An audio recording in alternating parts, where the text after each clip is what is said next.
Hello guys, welcome back to our channel gmkitchen. So இன்றைக்கி நம்ம சேனலில் எல்லாருக்கும் ரொம்ப பிடிச்ச ரொம்ப சூப்பரான இன்ஸ்டன்ட் அல்வா தான் பார்க்க பிடிச்ச. வாங்க வீடியோக்குள்ளே போகலாமான்னா நம்ம சேனல் ஃபஸ்ட் டைம் பார்க்குறீங்கன்னா மறக்காம லைக் பண்ணுங்கள், ஷேர் பண்ணுங்கள், சப்ஸ்கிரைப் பண்ணிவிட்டு பக்கத்தில் இருக்க பெல் பட்டனை கிளிக் பண்ணுங்கள். வாங்க வீடியோக்குள்ளே போகலாம்.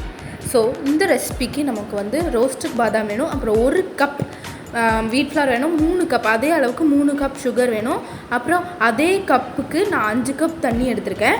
இப்போ அதே கப்புக்கு 5 கப் எடுத்து தண்ணியை நம்ம இப்போ கொதிக்க வச்சிடலாம். அதுக்கடுத்தது இப்போ நம்ம வீட் ஃப்ளவரை நம்ம ரோஸ்ட் பண்ணி எடுத்துடலாம். அதுக்காக நான் நிறைய தாராளமாக நெய் ஆட் பண்ணியிருக்கேன். உங்கள் இஷ்டம் தான், நீங்கள் நெய் ஜாஸ்தியாக ஆட் பண்ணணும்னு நினச்சிங்கன்னா நிறைய ஆட் பண்ணுங்கள். இப்போ நம்ம வீட்டை ரோஸ்ட் பண்ணி எடுத்துடலாம், வீட் ஃப்ளவரை ரோஸ்ட் பண்ணி எடுத்துடலாம். நெய் நல்லா தாராளமாக ஆட் பண்ணுங்கள்.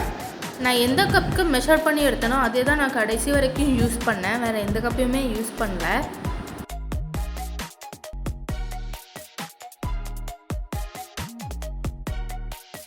பாருங்கள், இது நல்லா ரோஸ்ட் ஆகிட்டு இருக்குது. இது ரோஸ்ட் ஆகட்டும். அந்த கேப்பில் நம்ம சுகரை கேரமலைசேஷன் பண்ணிடலாம். நான் எடுத்த கப்பில் 1/4 கப் சுகரை நான் கேரமல் பண்ண போகிறேன். அங்கே தரன்னு தண்ணி கொதிச்சிட்ருக்கு. நல்லா கேரமல் பண்ணிவிட்டு நம்மளோட வீட் கூட ஆட் பண்ணிடலாம். இதை ஆட் பண்ணோன்னா கை விடாமல் நல்லா கிண்டுங்க.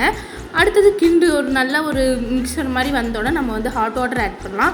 ஹாட் வாட்டர் ஆட் பண்ணும்போது தான் அது நல்ல சாஃப்டாக நல்ல கடையில் வாங்குற மாதிரி இருக்கும். நாங்கள் திருநெல்வேலியில் இருக்கோம். திருநெல்வேலி தண்ணி யூஸ் பண்ணுறதுனால அது ரொம்ப சூப்பராக இருக்கும்.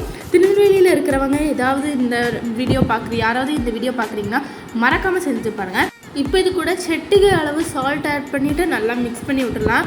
இது நல்ல ஒரு நிறைய சூப்பராக தண்ணி தான் இருக்கும். ஸோ எஸ், இது இந்த மாதிரி ஒரு கன்சிஸ்டன்சியில் வந்த பிறகு நல்லா உள்ளேருந்து பபிள்ஸ் கொப்பளிக்கணும். அப்போ நம்ம எடுத்து வச்சுருந்த கப்பில் 3 கப் சுகர் ஆட் பண்ணலாம். நல்லா மிக்ஸ் பண்ணி விட்டுட்டே இருக்கலாம். சுகர் ஆட் பண்ணோன்னா அது கலர் மாறும், ஒரு கருப்பட்டி கலரில் வரும்.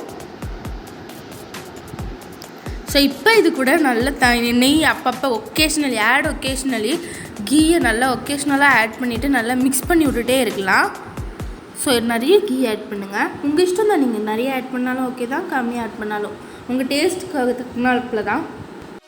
இப்போ இது கூட நம்ம ரோஸ்டட் பாதாம் ஆட் பண்ணி நல்லா மிக்ஸ் பண்ணலாம். இப்போவே நமக்கு அந்த கன்சிஸ்டன்சி வந்துருச்சு. இன்னும் ஒரு 10 நிமிஷம் கொண்டு கிண்டுனா சூப்பரான ஒரு அல்வா கிடைக்கும். ஸோ பாருங்கள், அமேசிங்காக இருக்கா, செம்மையாக இருக்குல்ல. இந்த மாதிரி நான் நிறைய ஹல்வா ரெசிபிஸ் பண்ணியிருக்கேன். ஸோ நீங்கள் என் சேனலில் போய் செக் பண்ணி பாருங்கள். நம்ம சேனலில் ஃபஸ்ட் டைம் பார்க்குறீங்கன்னா மறக்காமல் லைக் பண்ணுங்கள், ஷேர் பண்ணுங்கள், சப்ஸ்கிரைப் பண்ணிவிட்டு பக்கத்தில் இருக்க பெல் பட்டனை கிளிக் பண்ணுங்கள். தேங்க்யூ ஃபார் வாட்சிங். Tata, bye bye.